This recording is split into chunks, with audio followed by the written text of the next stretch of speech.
Pasca libur Natal dan Tahun Baru, saudara, penumpang kereta di Stasiun Senen, Jakarta Pusat meningkat di hari Minggu 29 Desember 2024. 42.000 lebih penumpang kereta jarak jauh tiba di Jakarta pasca libur Natal.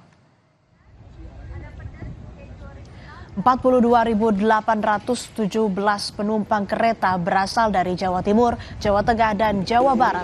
Jumlah ini lebih tinggi dibanding hari-hari sebelumnya. Selain stasiun Pasar Senen, stasiun Gambir, dan stasiun Jatinegara, arus balik penumpang di wilayah Daop 1 Jakarta seperti di stasiun Bekasi, stasiun Cikarang, stasiun Karawang, dan Cikampek juga meningkat. Untuk kedatangan hari ini, para pelanggan yang dari luar wilayah kota Jakarta menuju ke Daop 1 Jakarta ini lumayan cukup tinggi. Bisa dikata volume untuk kedatangan hari ini tanggal 29 Desember 2024 cukup tinggi dibanding hari-hari sebelumnya. Ada sekitar 42.817 pelanggan yang menuju di wilayah Daop 1 Jakarta dan berhenti di stasiun-stasiun seperti Pasar Senen, Gambir, Jatinegara, Bekasi, Cikarang, Karawang, dan Cikampek. 2 hari jelang Tahun Baru 2025, stasiun Pasar Senen terpantau normal. Per pagi ini, saudara, penumpang yang naik dari stasiun Pasar Senen mencapai 18.000 lebih penumpang.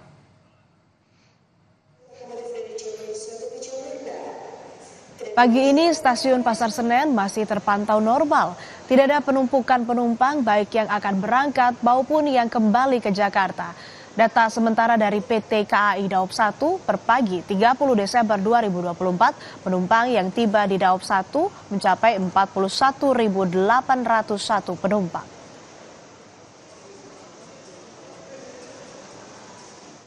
Jelang pergantian tahun, Pelabuhan Merak mencatat 417.000 orang dan 99.000 kendaraan menyeberang ke Pulau Sumatera. Angka ini turun 13% dibandingkan tahun lalu.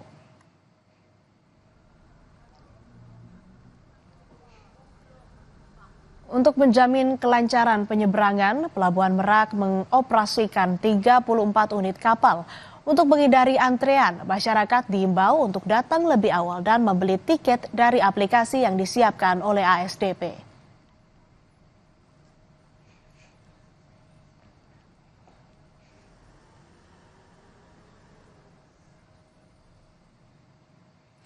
Dua hari jelang pergantian tahun, pantauan lalu lintas di kawasan Sanur, Bali mulai ramai. Sejumlah polisi tampak melakukan pengaturan lalu lintas.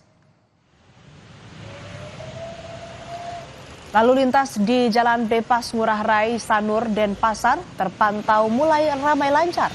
Sejumlah petugas kepolisian dari Satlantas Polsek Denpasar Selatan tampak bertugas mengatur lalu lintas.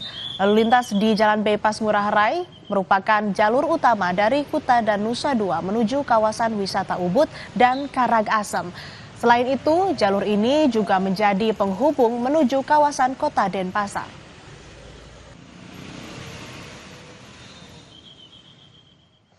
Dan informasi arus lalu lintas terkini serta tempat wisata libur Natal dan Tahun Baru. Kita pantau bersama jurnalis Kompas TV, ada Masni Rahmawati di Stasiun Senen, Jakarta, dan jurnalis Kompas TV Niko Anggriawan di Pelabuhan Merak, serta jurnalis Kompas TV Sinta Dewi di Bali. Kita akan ke Masni terlebih dahulu. Masni, bagaimana pantauan Stasiun Senen jelang Tahun Baru ini? Masih ramai penumpang kah? Ya, sejak tadi pagi kami pantau di stasiun Pasar Senen ini masih terpantau normal begitu ya, dan juga saudara.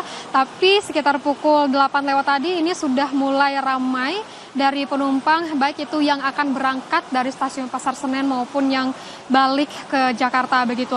Kalau data terakhir yang kami dapat dari PT KAI terkhususnya di Daop 1, per pagi ini dari Daop 1 ini sudah kedatangan penumpang sebanyak 41.801 penumpang untuk tanggal 30 Desember 2024 ini menurun sedikit begitu dari kemarin pada tanggal 29 Desember 2024 ini yang sudah datanya mencapai 43.261 penumpang yang sudah sampai di Daop 1. Dan untuk data kedatangan pada hari ini masih tentunya masih belum fix begitu ya, masih sementara karena untuk kedatangan dari penumpang ke Daob 1 dan juga terkhususnya di stasiun Pasar Senen ini masih berlangsung begitu. Dan sedangkan untuk keberangkatan ini jumlah keberangkatan sementara dari stasiun Pasar Senen per 30 Desember ini yaitu sebanyak 18.493 penumpang. Ini sebanyak 72% begitu menurun tentunya dari kemarin yang mencapai 23.922 penumpang.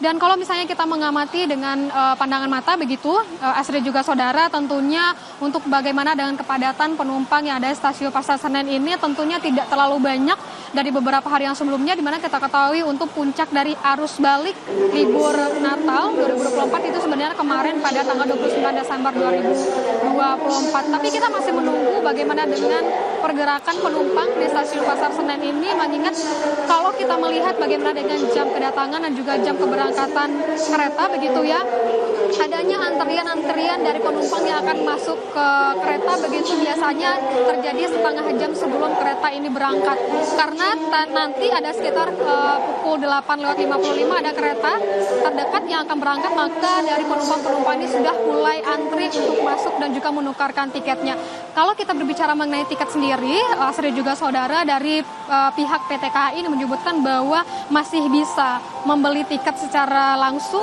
di loket di stasiun Pasar Senen ini atau OTS begitu ya. Karena ini mengingat ada beberapa tiket yang masih tersedia untuk hari ini atau untuk hari-hari kedepannya begitu.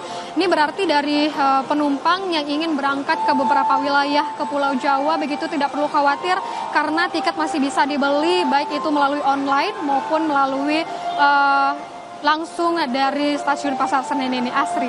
Baik Mas nih, dari stasiun Senen kita bergeser ke Pelabuhan Merak, Banten. Ada jurnalis Kompas TV Niko Anggriawan di sana. Kalau saya lihat saat ini pagi ini kondisinya cuacanya hujan. Apakah penyeberangan ini terganggu, Niko?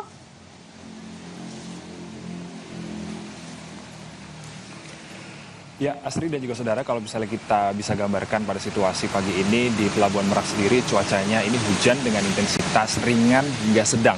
Dan kalau misalnya terkait dengan mekanisme dari pelayaran sendiri atau aktivitas dari pelayaran penyeberangan dari Pelabuhan Merak menuju ke Pelabuhan Bakahuni Lampung ini masih belum ada update dari ASDP sendiri bagaimana nantinya mekanisme yang akan dilakukan untuk menjamin keselamatan penumpang terkait dengan cuaca yang saat ini mengguyur di kawasan Pelabuhan Merak. Dan kemudian kalau misalnya berbicara terkait dengan antisipasi sendiri, nantinya ASDP juga telah menyiapkan beberapa antisipasi apabila terjadi potensi cuaca buruk yang diprediksi oleh BMKG ini terjadi di akhir tahun. Dan sejumlah mekanisme tersebut nantinya ini ASDP akan memberhentikan atau menyetop aktivitas pelayaran untuk menjamin keselamatan penumpang dan juga penyeberangan.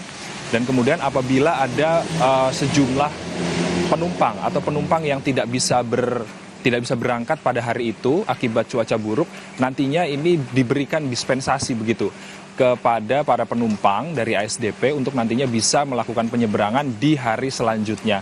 Dan kalau misalnya kita melihat dari situasi lalu lintas di sekitar kawasan Pelabuhan Merak sendiri ini masih tergolong ramai lancar, itu artinya tidak ada kepadatan di Pelabuhan Merak sendiri hingga mengular ke kawasan badan jalan seperti itu. Itu berarti bisa dibilang kawasan Pelabuhan Merak hingga pagi ini berlangsung ramai lancar.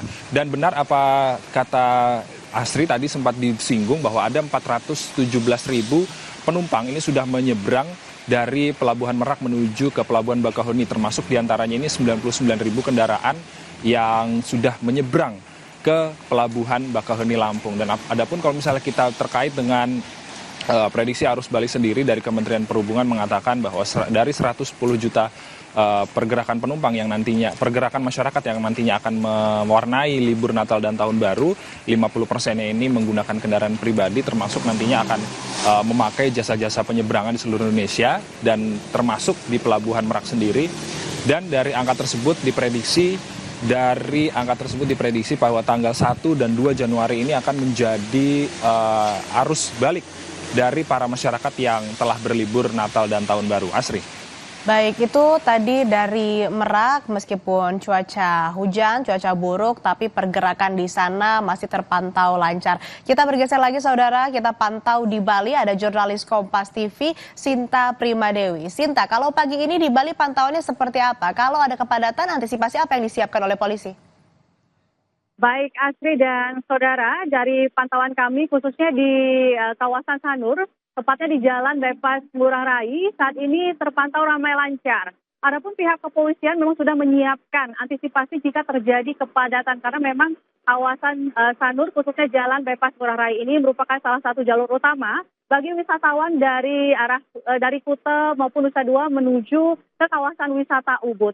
Adapun yaitu yang akan dilakukan jika terjadi kepadatan lalu lintas, yaitu akan melakukan koordinasi dengan pihak ATCS atau tempat pengontrol rambu lalu lintas dari Dinas Perhubungan untuk melakukan memperpanjang limit daripada lampu lalu lintas sehingga harapannya arus lalu lintas menjadi lancar. Selain itu juga akan disiapkan buka tutup jika terjadi kepadatan di sepanjang jalur ini. Asri. Baik, kalau untuk tahun baru ini kan tinggal 2 hari lagi ya, udah dekat begitu ya. Ada destinasi yang jadi idola nggak sih di Bali sekarang, itu apa di tahun ini yang jadi idola di sana? Baik Asri dan juga saudara, berbagai destinasi wisata di Bali yang menjadi favorit wisatawan untuk menghabiskan akhir tahunnya, yaitu sebenarnya banyak tempat ya. Misalnya Pantai Kuta. Pantai Kuta juga menjadi salah satu tempat tujuan utama untuk merayakan pesta malam pergantian tahun. Selain itu, Pantai Sanur juga menjadi salah satu tempat favorit wisatawan untuk mereka merayakan akhir tahun. Sesungguhnya sebaran wisatawan di Bali ini memang tersebar, begitu khususnya di kawasan Kuta, kemudian kawasan Sanur, dan juga di kawasan objek-objek wisata yang ada di Gianyar. Asri. Baik, untuk perayaan malam tahun baru besok, titik-titik mana saja yang biasanya dijadikan destinasi, Sinta? Ya, untuk dijadikan destinasi, biasanya di Pantai Kuta, kemudian Pantai Sanur, dan juga di Garuda Wisnu Kencana juga akan digelar perayaan detik-detik untuk menghitung pergantian tahun. Baik, terima kasih laporan Anda jurnalis Kompas TV Sinta Primadewi dari Bali. Sebelumnya juga ada jurnalis Kompas TV Niko Agriawan dari Pelabuhan Merak Banten, dan yang pertama melaporkan tadi ada Masti Rahmawati dari Stasiun Senen Jakarta. Selamat kembali bertugas rekan-rekan, jaga kesehatan, jaga keselamatan.